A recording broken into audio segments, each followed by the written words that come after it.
Fala galera, hoje a gente está com mais um Sextou e eu tenho dois convidados super especiais, você não pode perder, não saia daí.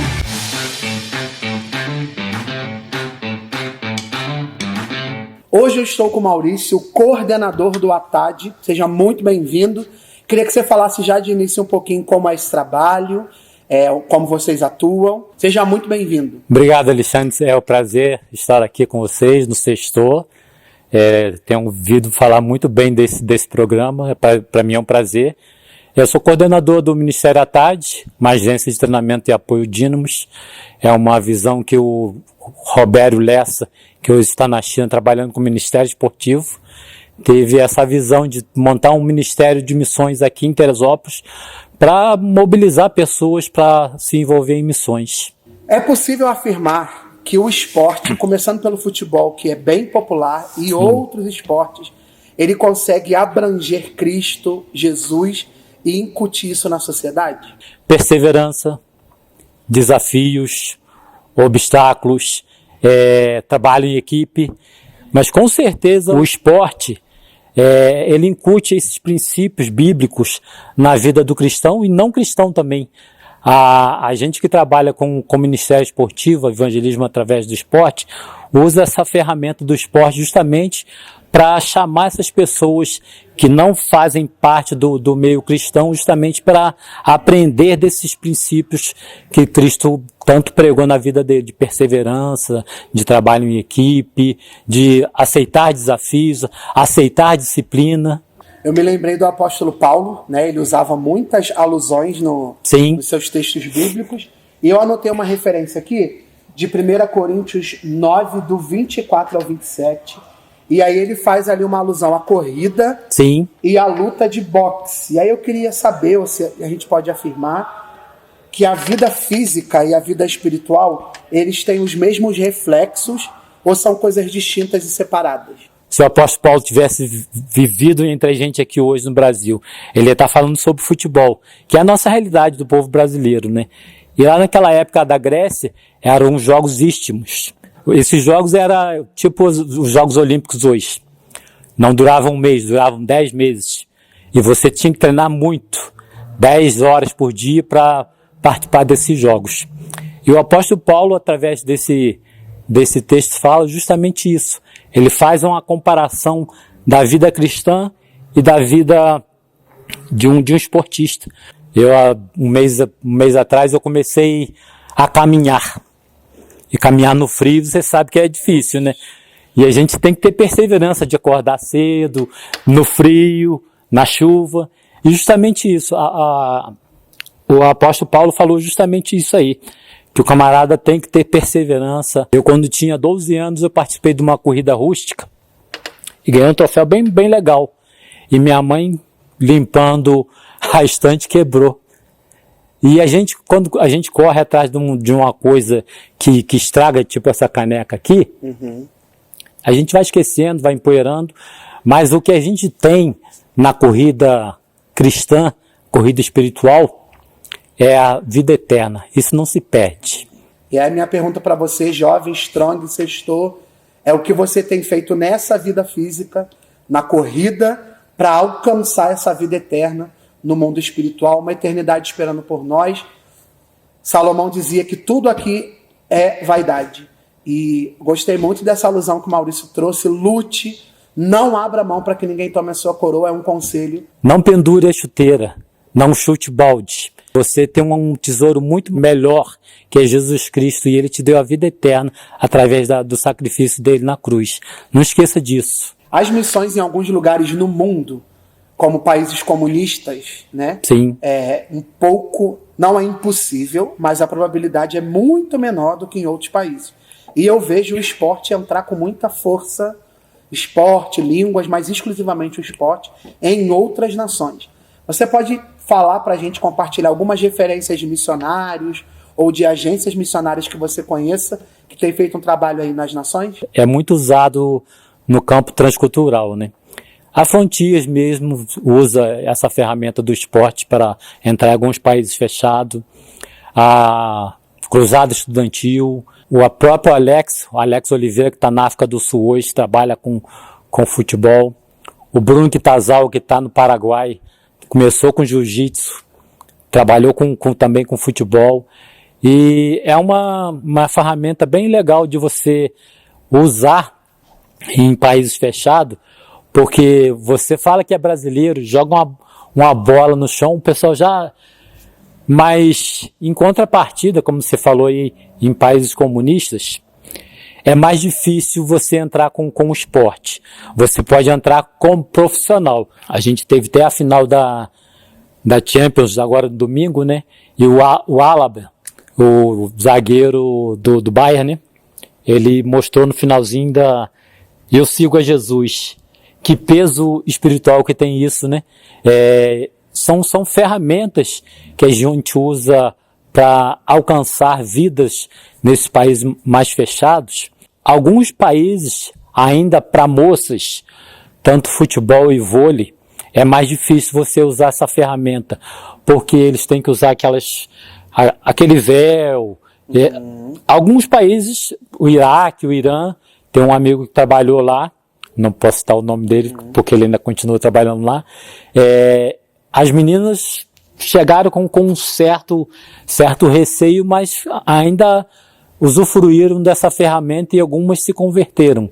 O próprio fundador da nossa agência trabalha com esporte na China e ele trabalha com meninas também, discipulando através do esporte. Mas é uma ferramenta tremenda para você ganhar vidas para o reino de Deus. Pensar, fiz uma faculdade, me formei em alguma área e não tenho um campo a princípio hoje para educação física, para ser um treinador, pode aí desenvolver em você um chamado missionário para alcançar outros lugares, outras nações, o seu bairro, a nossa cidade, e poder apresentar Jesus e usar isso como uma ferramenta, e você possa estar usando a sua vida nessas duas maneiras, tanto profissionalmente e assim também espiritualmente, cumprindo um chamado que pode despertar aí no seu coração enquanto você assiste o nosso programa. Eu anotei aqui um pensamento de um cara top, para mim é uma referência, chamado Nelson Mandela, eu vou compartilhar com você.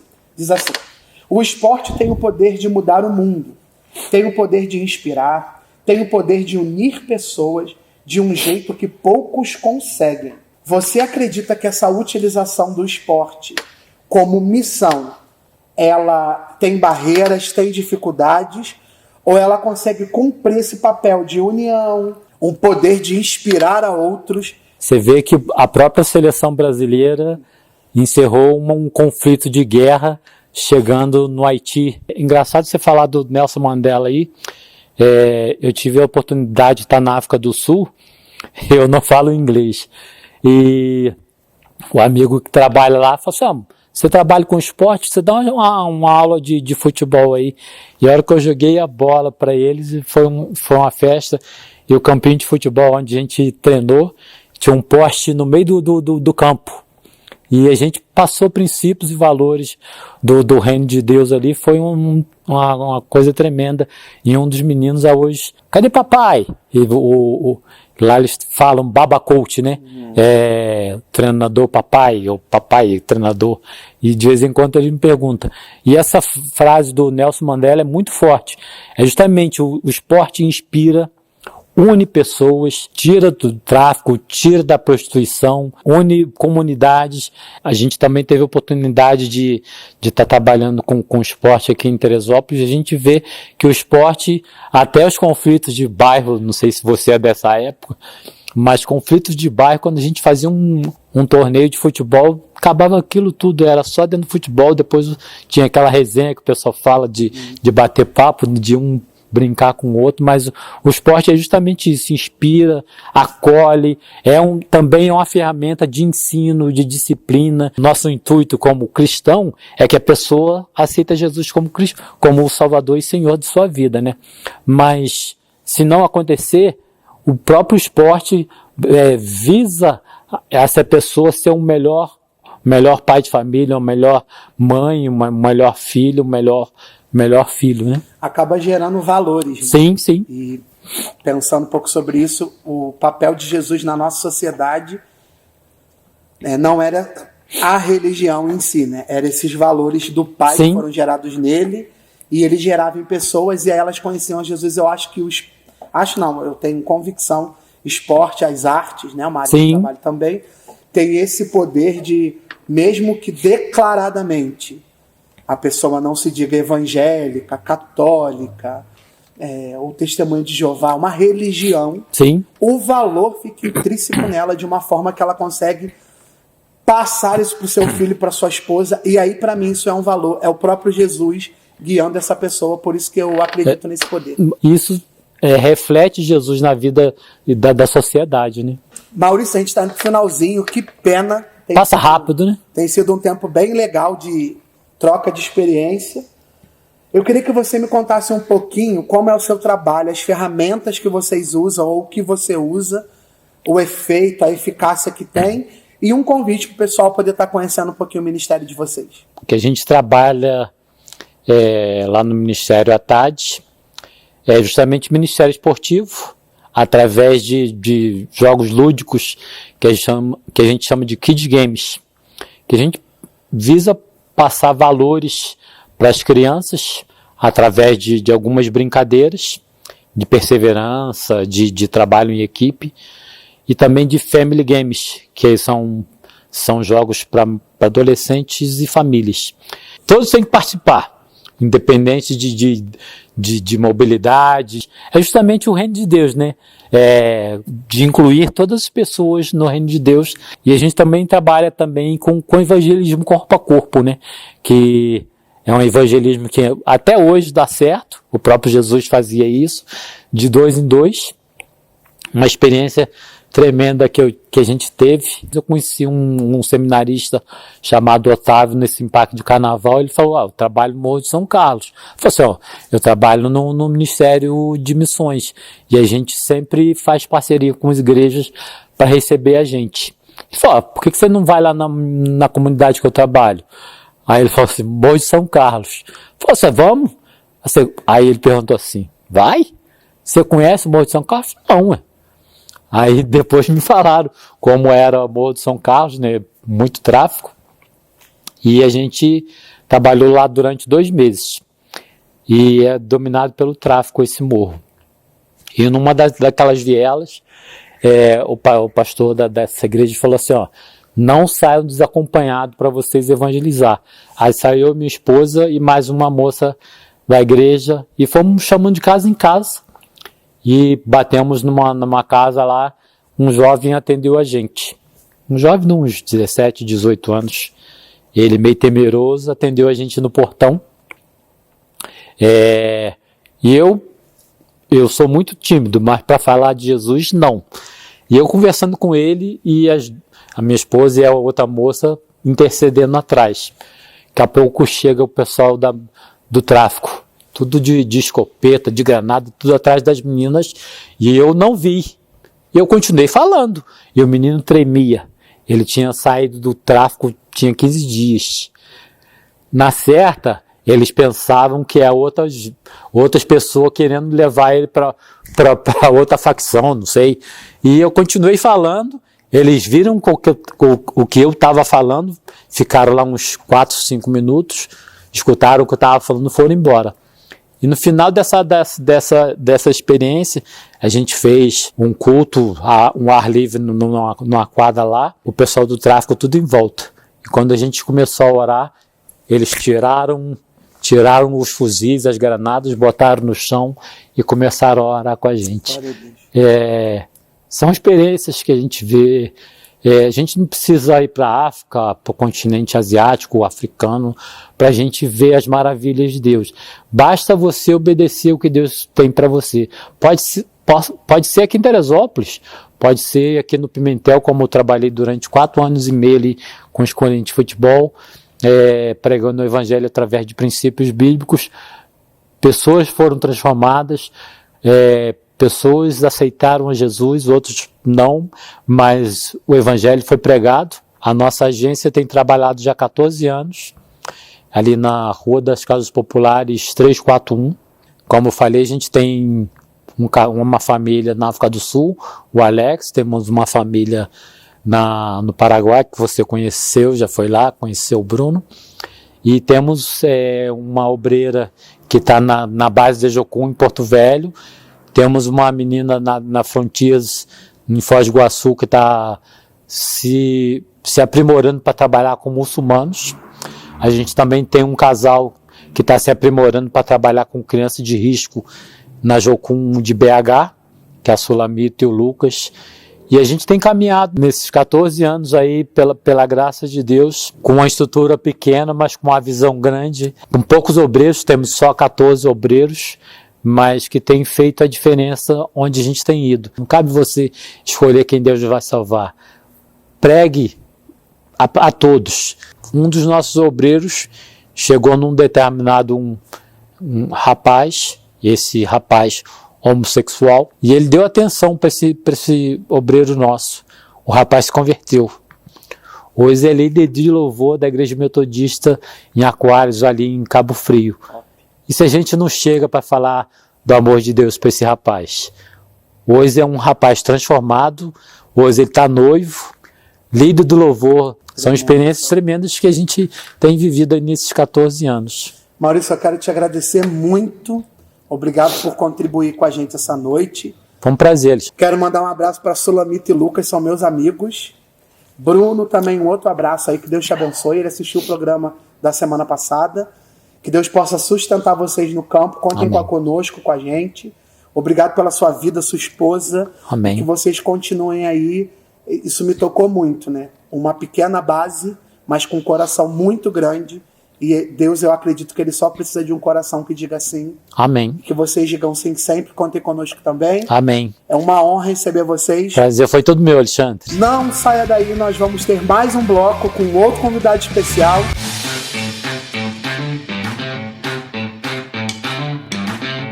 Tá chateado? Não, tô felizão, né? Pô, fiquei em sexto. Futebol só site em grama sintética natural. Serão... Opa! Tem música na cabeça pra pedir no Fantástico, Herrera? Música pra quê? Fez 3 gols, você tem direito a pedir uma música. Não, mas eu não pedi música não. Não tem descanso? Não pode. Nós temos competição esse ano ainda, nosso ciclo não acabou ainda. Eu não queria ser atleta sua não, viu? Por isso que você é repórter e ele é campeão olímpico. Olha, eu não sei o que aconteceu, se aconteceu, não tô sabendo, mas eu acho que o futebol não é isso que aconteceu, porque eu não sei o que aconteceu, mas o futebol foi isso aqui que aconteceu hoje.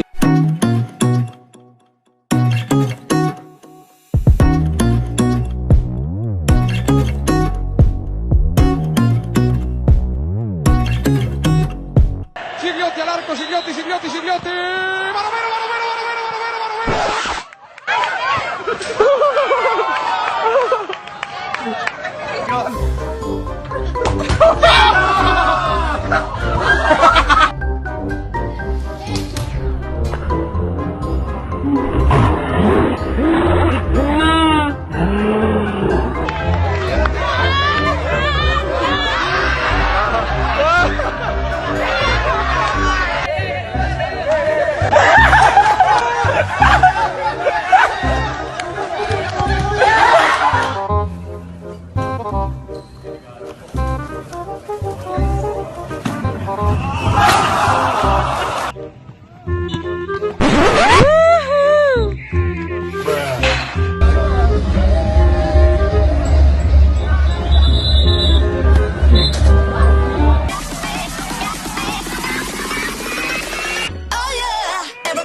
Graça e paz, família Colheita! É com muita alegria que comunicamos que já estamos de volta com o culto presencial. Estamos preparando tudo para receber você e sua família com segurança e conforto, seguindo todas as normas federais, estaduais e municipais. A primeira medida foi reduzir o número de pessoas por culto. Ocuparemos apenas 20% da capacidade total do auditório, cumprindo a determinação de distanciamento social com todos os lugares demarcados.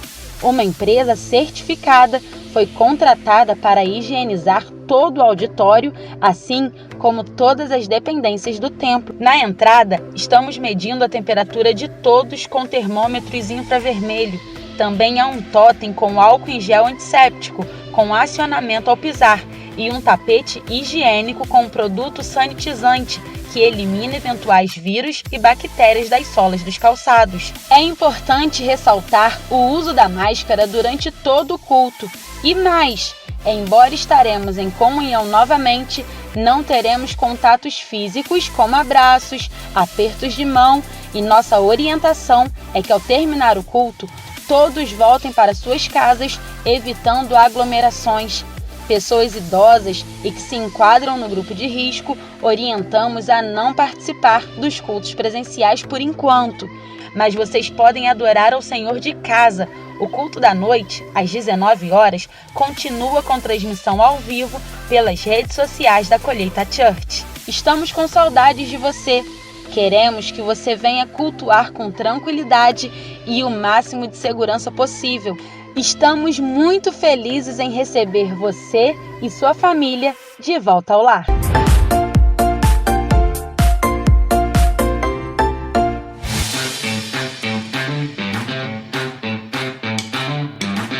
Estamos de volta com o nosso sextor e hoje eu tenho a honra de receber uma pessoa que, além de amiga, a Bíblia diz que amigos mais chegados que irmãos, a gente se formou na mesma faculdade, tem caminhado junto há um bom tempo. Seu nome é Jorge Maia, ele é treinador, técnico, tem projeto de futebol e ele vai estar compartilhando um pouquinho com a gente sobre sua história. Seja muito bem-vindo, meu amigo. A gente se chama no zap de meu rei, parece até dor baiano.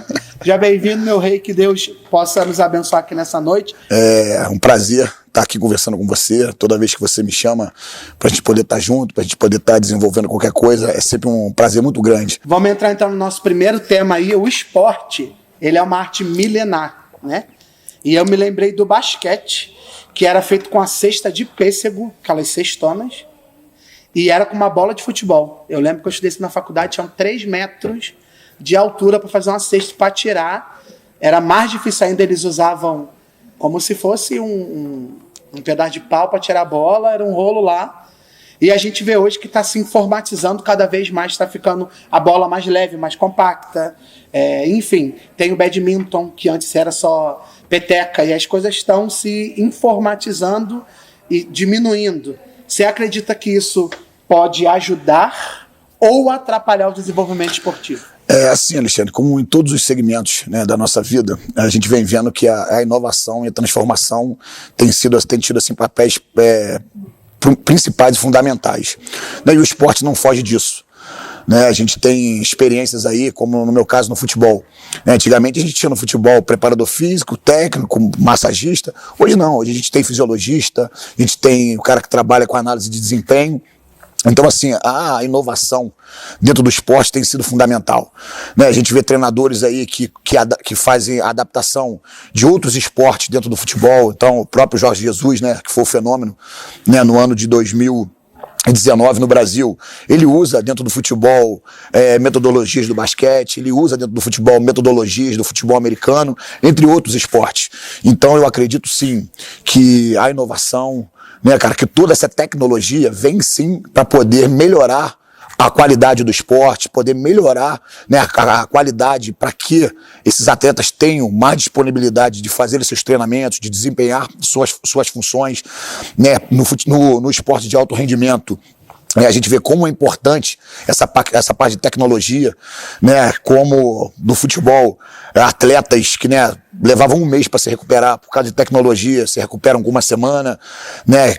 Recuperação muscular, que às vezes levava 2, 3 dias, hoje com 1, 2 horas, por causa de uma máquina, por causa da tecnologia, eles se recuperam. Então acredito sim que a tecnologia vem para melhorar e fazer com que o esporte seja cada vez melhor. Quais são os desafios você acha, ou acredita, ou pode afirmar, que são gritantes para que a população hoje não consiga fazer exercícios na quarentena? No outro bloco, a gente teve com o Maurício, ele falou sobre o frio e a chuva, mas ele está persistente, perseverante, e eu queria que você conversasse um pouquinho se a quarentena atrapalhou um pouco aí. Eu acho que o primeiro problema da quarentena é a Netflix, né? A Netflix deixa a gente pregado no sofá, eu prefiro não comentar.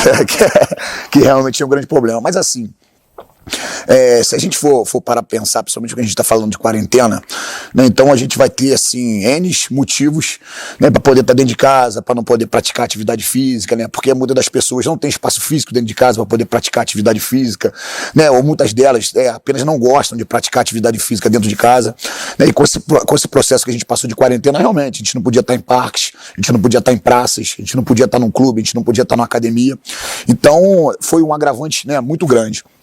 Mas, de contrapartida, quando a gente tem uma determinação, né, de praticar atividade física, principalmente porque a atividade física, né, libera hormônios, né, de sensação de prazer na nossa vida. Então, o que acontece? A atividade física, muitas das vezes, foi trocado, né, por remédios controlados. E a gente pega algumas pesquisas onde a gente vê que aumentaram quase 25%, né, a venda de remédios controlados. Então, as pessoas deixaram de praticar atividade física para poder ter, né, cara, esse prazer, começaram a tomar remédios controlados. Então, assim, esse é um dado muito preocupante, né, porque como a gente já disse, a atividade física é essencial para a nossa vida, não é verdade? Principalmente para o nosso plano terreno. Enquanto a gente está aqui, a gente vai precisar praticar atividade física, a gente vai precisar se alimentar bem. Então eu deixo aí, né, um conselho para quem passou por essa quarentena aí, ganhou uns quilinhos. Eu acho que agora é hora de se repensar aí a sua reeducação alimentar, é hora de se repensar aí aquela atividade física. De repente, se não gosta de academia, vai dar uma caminhada. Se de repente não gosta de caminhada, vai fazer um outro tipo de atividade física, vai praticar um esporte, né? A gente tem tantas modalidades de esportes aí que são, né, de boa funcionalidade para o nosso organismo, para o nosso corpo. Então fica a dica aí, pratique esporte. Você tem um trabalho social também, isso acaba me encantando também, a gente sempre troca uma ideia sobre isso. Você pode compartilhar com a gente um pouquinho quais os valores que você tem conseguido esses longos anos inserir na comunidade onde você vive ou em outros lugares que você já possa ter passado?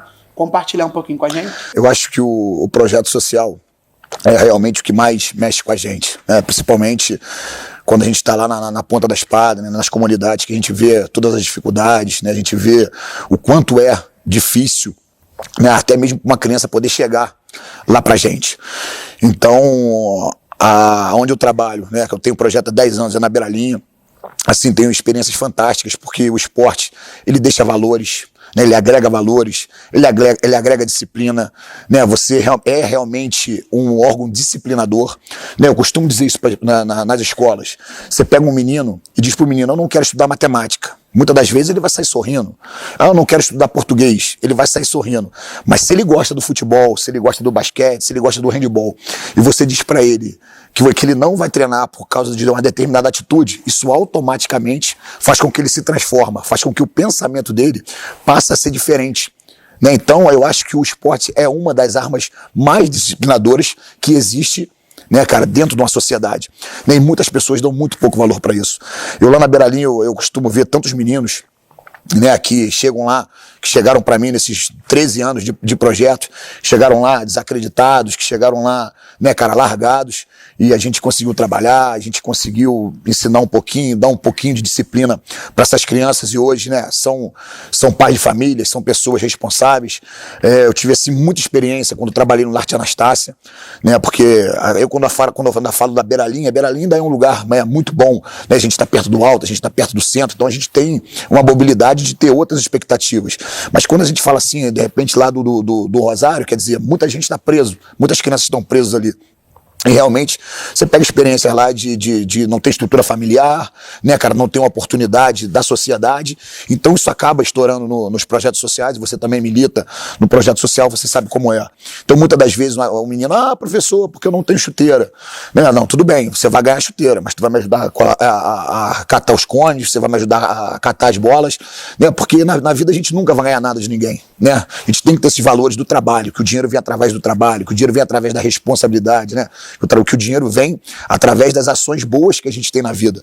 Então eu costumo deixar muito esses valores para os meus alunos, para os meus atletas, né, quando trabalhei no projeto chamado Rio 2016, né, porque quando a gente fala de Teresópolis é assim, não é nem nada comparado, né, ao Rio de Janeiro, como a gente falou, como o Maurício falou aqui. Realmente lá a gente consegue observar um submundo, né? Eu tive meninos de 10 anos de idade que às vezes chegavam para treinar no projeto com o nariz cheio de cocaína ou simplesmente armado de pistola. Crianças de 10 anos de idade, né, que hoje a gente vê aqui brincando, correndo daqui para lá, de lá para cá. E lá não, lá realmente isso acontece. E às vezes depois com 2, 3 meses de projeto, esse menino não queria mais estar mais no tráfico, esse menino não queria mais usar drogas, esse menino queria ser um atleta, esse menino queria ser um professor, esse menino queria ser um jogador de futebol, né? E a gente é espelho para isso, né? Para que eles vejam a transformação através da gente. Então eu acho que assim, todos os segmentos de igreja, de poder público, de pessoas tinham que dar mais valores e mais apoio aos projetos sociais, porque aqui em Teresópolis eu vejo muitos diretores de projeto, muitas pessoas que organizam o projeto tirando leite de pedra, né, sem incentivo nenhum, sem ajuda de ninguém, porque, né, Deus realmente dá o propósito para essas pessoas, e a gente, como eu também, e a gente acaba carregando isso, né, como um propósito de Deus na nossa vida, porque muitas das vezes é muito difícil, né, muitas das vezes a gente pensa em largar, mas aí a gente, né, carrega a palavra de Deus, vai e faça lá a sua parte, levando o amor ao próximo, levando a minha palavra, né, para que essas pessoas amanhã possam realmente ser pessoas dignas na nossa sociedade. E é para isso que os projetos sociais funcionam. Você que está em casa, que é empresário, você que tem um desejo de auxiliar projetos missionários ou projetos sociais, não deixe de fazer sua parte, mesmo nessa pandemia aí. Você pode ser responsável por tocar a vida de alguém, transformar uma criança. Perfeito. Uma criança transformada é uma família transformada, que é um bairro transformado, que é uma cidade transformada. E assim a gente vai alcançando gerações. Esse é o propósito de Deus para nós. A família é um projeto de Deus, que às vezes a mídia ela quer desfacelar isso e pregar outras coisas, mas nós, como cristãos nesse tempo, precisamos levantar essa bandeira. Eu acredito que o esporte, como o Jorge bem falou, e projeto social, o nome já diz, ele pode ser fundamental para transformar uma sociedade. Você me falou sobre alto rendimento, me veio uma pergunta na cabeça. Qual a diferença de um atleta de alto rendimento, a pessoa fazer esporte por alto rendimento e por lazer? Tem alguma diferença? Muito grande a diferença, Alexandre, né? Primeira porque o cara que é atleta, né, ele tem uma responsabilidade, né, sobre a vida dele, né, o corpo dele, né, a vida dele é a profissão dele. O cara que, né, jogador de final de semana, por exemplo, ele pode, né, cara, comer uma rabada, ele pode comer um macarrão 3 vezes por semana, ele pode comer um pudim. O cara que treina alto rendimento é um pouco mais diferente, porque o corpo dele exige mais dele. Então, ele tem que ser mais regrado na questão da alimentação, a questão da metodologia de treinamento, né, são treinamentos mais fortes, são treinamentos mais intensos. Então, existe uma grande diferença, porque hoje a gente vê, né, no futebol. Antigamente, um atleta de futebol ele corria 7, 8 quilômetros. Hoje o cara corre 50, 60 quilômetros. Entendeu? Antigamente, ele poderia sair para uma noitada, né, cara, e chegar em casa de manhã e jogar no outro dia. Hoje em dia isso é praticamente impossível. Eu vi o Maurício falar aqui do jogo do Bayern de Munique contra o PSG. Você imagina o cara sair num sábado para jogar uma final de Champions League no domingo. Isso não existe, como na época do Garrincha, os caras iam buscar Garrincha na beira do rio, pescando, bebendo cachaça. Né? Então hoje em dia, para o atleta de alto rendimento, não tem jeito. É ser regrado, tem hora para dormir, tem hora para comer, é suplementação, é academia. Então aquela história daquele atleta de 1950, 1970 esquece. Né? O cara do final de semana não. O cara do final de semana ele pode ir lá, né, treinar 2 vezes por semana, dar uma corridinha 2, 3 vezes por semana ali, de meia horinha, 40 minutos, vai chegar lá, vai jogar o futebolzinho dele bem, né, não vai ter fadiga, vai estar muito tranquilo. Agora, o atleta de alto rendimento, não só no futebol, mas aí em todas as modalidades, ele tem que ser muito regrado, ele tem que ter muito foco, né, principalmente no futebol, porque hoje a gente vê um futebol muito precoce.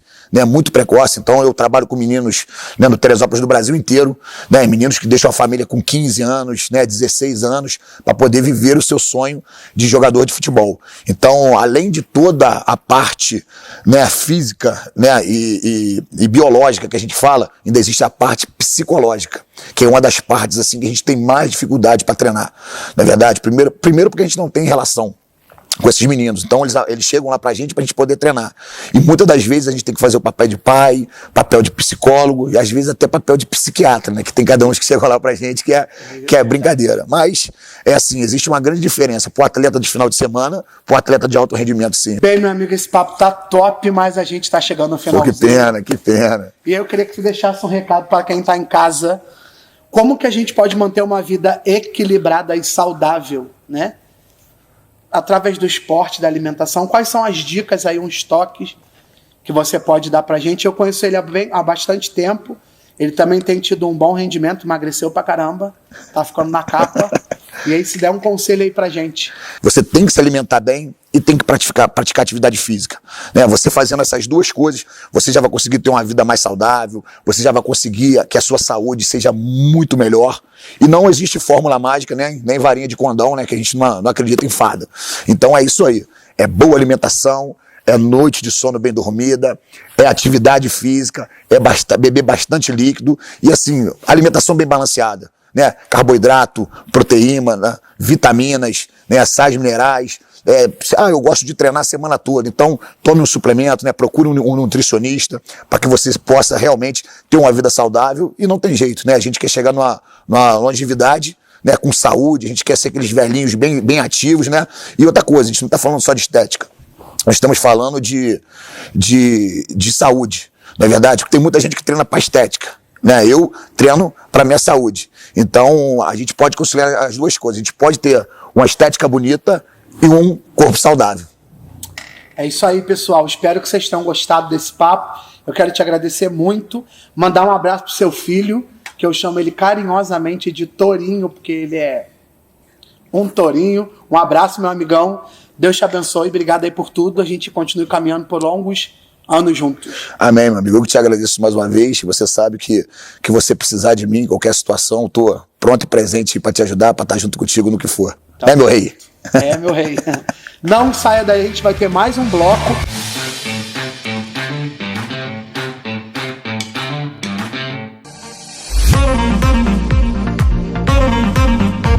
Sextou, rapaziada.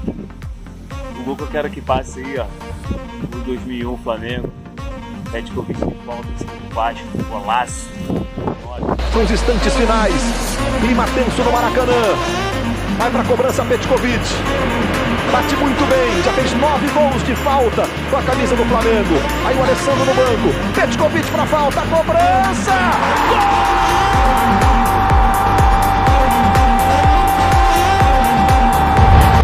Sextou, galera. O gol mais bonito que eu já vi até hoje foi o gol de Roberto Carlos, em 1997, contra a França. Aquele golaço de falta. E depois na outra terça-feira contra a Inglaterra. Roberto Carlos vai bater de longe. Vamos chegando aos 21.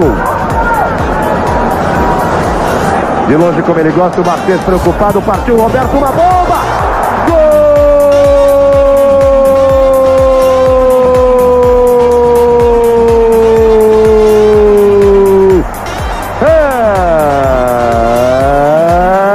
É do Brasil!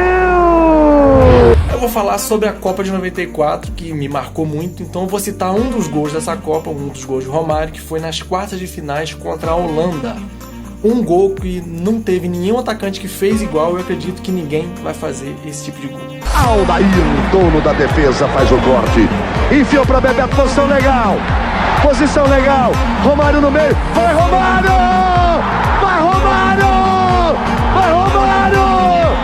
Gol!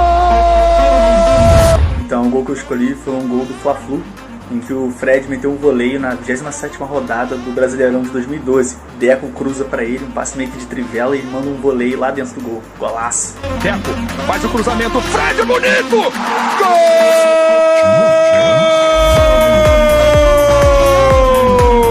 Artilheiro do campeonato com 13 gols, com estilo, com precisão, com categoria. Fala galera, o gol que marcou minha vida foi o gol de Kaká contra o Manchester United pela Champions League 2006-2007.